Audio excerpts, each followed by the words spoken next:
20 বছর ধরে এরকম টোহাটু হয়ে গিয়ে কাজ বাজ করি খাই দিচ্ছি বুঝলেন না গরিব মানুষ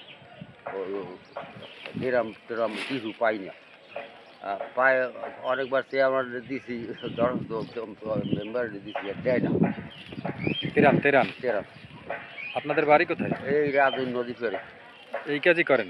হয় আর আর কোনো কাজ আর বুঝো বুড়ো হলে আর কাম হন কি আর পারি নাকি এতে আপনার কেমন ইনকাম হয় কেমন? ওই 200 300 400 পাই হেড দিয়া কোনোরকম জীবনটা বাঁচাই দেয় ছেলে মেয়ে আছে? ছেলে আছে দুগ্গা পোড়া আর ওই ওই তারা ইনকাম করে না? সারা ঢাকা ঢোকায় মোমে থাকবে ওই তো লইয়া বাড়ি যায় জিজ্ঞেস করবে খবর রাখে না আপনাদের? না